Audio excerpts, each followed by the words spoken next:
तुम्हारे I thought this black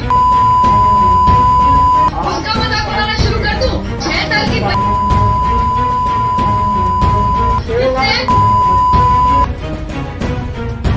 अस्सलामु अलैकुम वरहमतुल्लाहि वबरकातुहू। मिली डाइजेस्ट के स्पेशल प्रोग्राम में आपका इस्तकबाल है। मैं फैजुल बारी।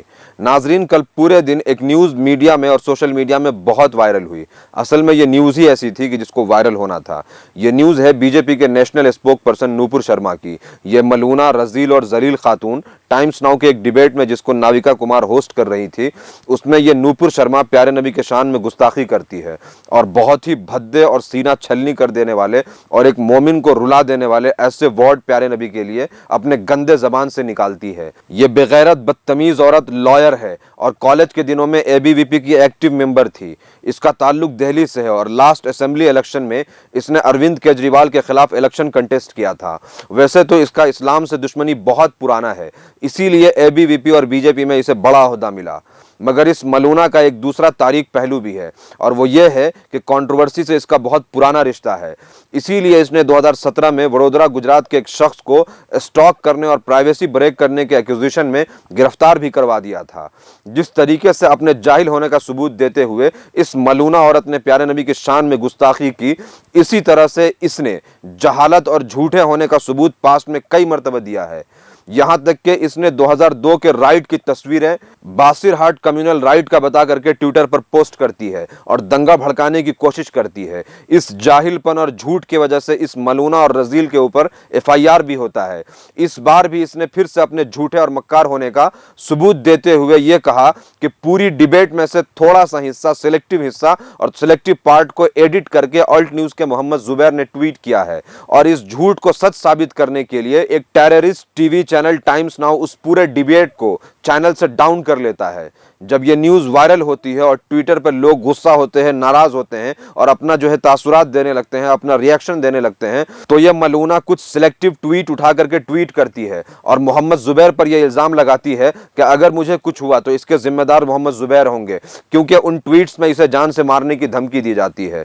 यकीनन पुलिस फौरन एक्शन लेगी और बहुत जल्दी उन बेचारों के खिलाफ स्ट्रिक्ट एक्शन होगा जिन्होंने इश्क रसूल का सबूत देते हुए जज्बात में आकर के धमकियां दी हैं। मगर आप ये देखें कि मोहम्मद जुबैर को लगातार धमकियां दी जा रही हैं और जान से मारने की बात की जा रही है। साथ ही यहां तक कि अल्लाह के लिए और प्यारे नबी के शान में वहां पर बहुत ज्यादा गुस्ताखियां की जा रही हैं। बहुत ज्यादा कमेंट्स ऐसे आ रहे हैं जिसको आप पढ़ेंगे तो आपको तकलीफ होगी। आप इस चीज के लिए आश्वस्त रहें कि उनके खिलाफ कोई कार्रवाई नहीं होगी। क्यों? क्योंकि गवर्नमेंट और ये सिस्टम उनको सपोर्ट करता है और ये सब उनके पट्टू हैं और इनके बैकिंग में है।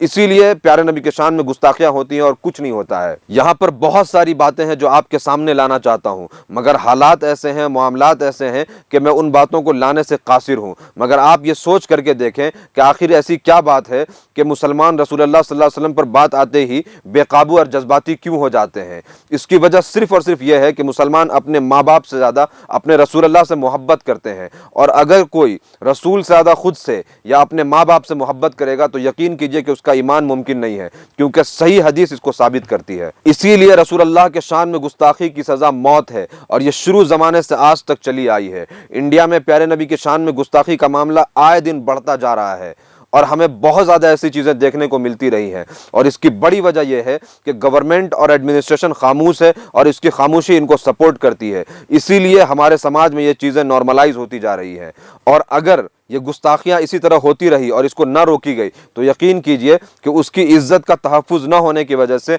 हमारी इज्जत भी बर्बाद की जाएगी, तबाह की जाएगी, आपकी इज्जत भी तबाह बर्बाद की जाएगी और इस मुल्क की इज्जत को भी तबाह बर्बाद की जाएगी। उसकी बड़ी वजह यह है कि इस पूरे कायनात को जो बनाने वाला है उसके महबूब की इज्जत मैटर करती है। अगर आप उनकी इज्जत के लिए ना खड़े हुए तो आपकी इज्जत की कोई वैल्यू नहीं होगी। यहाँ मैं अपने उन जज्बाती भाइयों को एहतराम के साथ एक बहुत ही इंपॉर्टेंट चीज़ उनके साथ गुजारिश करना चाहता हूँ कि अगस्त 2020 में बेंगलोर में प्यारे नबी के शान में गुस्ताखी हुई और देखते देखते दंगा भड़क उठा। 4 मुसलमान नौजवान को पुलिस की गोली से शहीद कर दिया गया, वो कामयाब हो गए। लेकिन 300 ऐसे मुसलमान थे जिनको अरेस्ट किया गया और काफी लंबे वक्त तक वो जेल में रहे और वो गुस्ताखे रसूल आराम से मस्त अपनी जिंदगी गुजार रहा है।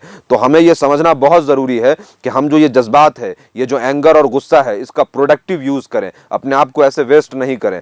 हमें हमेशा इस बात का ख्याल रखना होगा कि हम कम्युनिटी के लिए कैसे मिसाल बन सकते हैं और कंट्रीब्यूटर बन सकते हैं। उम्मीद करते हैं कि वीडियो आपको इन्फॉर्मेटिव लगी होगी। स्पेशल प्रोग्राम में इस वक्त इतना ही। मिले डाइजेस्ट को सपोर्ट करने के लिए सब्सक्राइब करें। Thank you.